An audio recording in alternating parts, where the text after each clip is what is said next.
Welcome to Thursday Aspirations, a time, a place and a space for teachers seeking a brighter future. We will look at why you shouldn't teach. Now, this won't apply to all of you, but for those of you who are wondering, these are 7 reasons that you can consider that might be a sign that your teaching days have been fulfilled and it's time to look for something else. So what is the first reason? The first one is that it's slowly destroying you.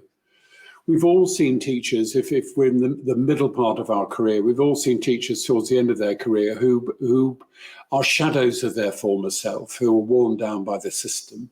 And we may be feeling some of that ourselves. And if it's a make or break situation for you, then give serious thought to changing the situation in some way, that maybe staying in teaching and making it less stressful in whatever way you can. We have a close friend, Dorothy and I, who stepped down from being head of department in a prestigious school because she found it just too stressful, and she just went back to just the teaching duties, which was stressful enough.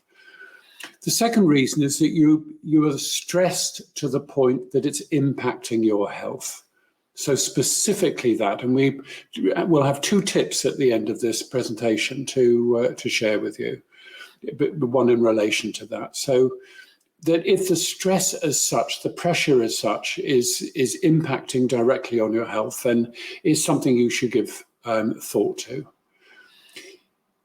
If you sense, this is the third reason, you sense that you are not really valued in the system, that your skills, your abilities, your gifts, your creativity, your passion as a teacher in the classroom is just not valued. You're expected to turn up, do your thing and leave and fill in all your reports and so on. But in the system, you as an individual are not particularly valued, then that is another sign that maybe it's time to look for something else to move on.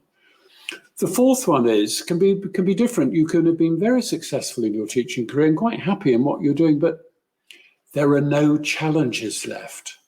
There isn't that passion that gets you up in the morning to think, I'm going to achieve this, I'm going to achieve that. You are pretty much going through the motions.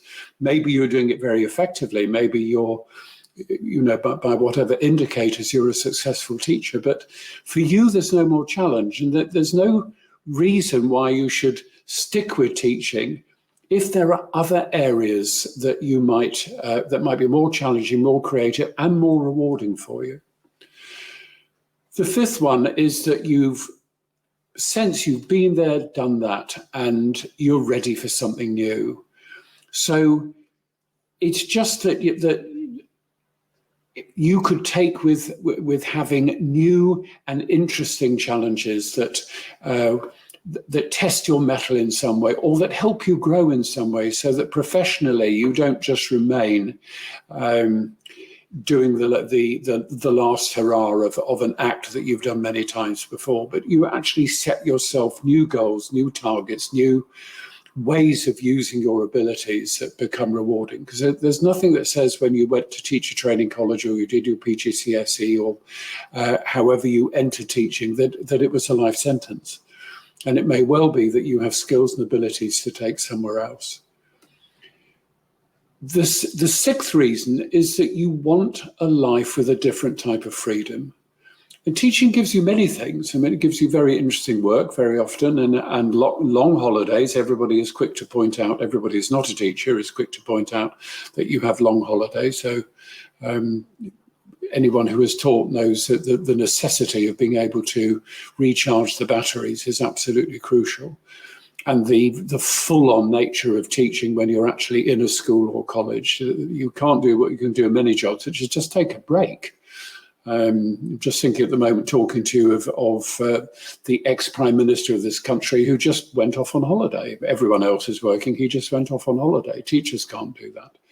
So you may be thinking that this is time for a different type of freedom, a freedom that you work when you choose and you take holidays when you choose and you go to the office when you choose, because you're working under a completely different system. The seventh is and I think possibly the most important, in your heart of hearts, you sense that this is the time to go. And if you take time to ponder on that, you'll know that you've done your service. You've fulfilled this part of your karma, if you want to use that term. You've done your duty, and now it's time to do something different. Do your duty in another field. Serve other people using your gifts and experience. So the 2 tips.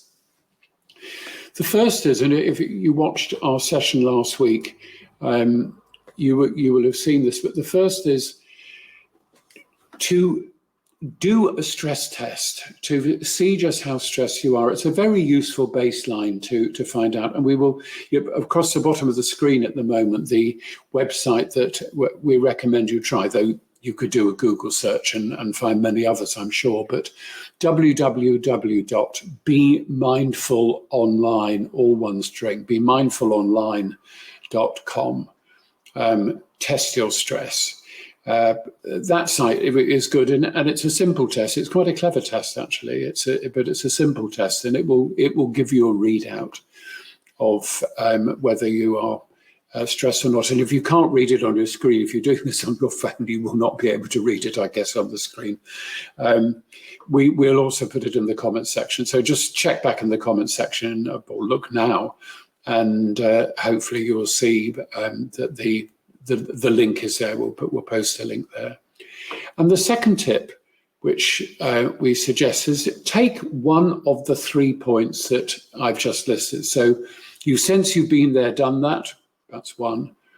You want a life with a different type of freedom. That's another. And finally, in your heart of hearts, you sense that this is the time.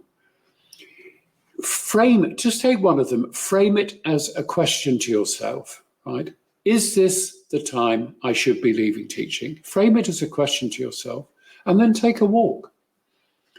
Go out, preferably into the countryside or into the quiet streets in the evening around where you live or whatever, and just take a walk and let that question play. And if you stay with it, the answer will come. Because there's always part of ourselves that knows, if you like. If you saw some of the earlier presentations we did, from your higher awareness, you will get a clear answer to that question.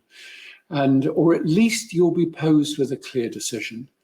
So come back next week. We'll have more on this topic, and look forward to seeing you then. Thursdays, 7 p.m, Thursday Aspirations.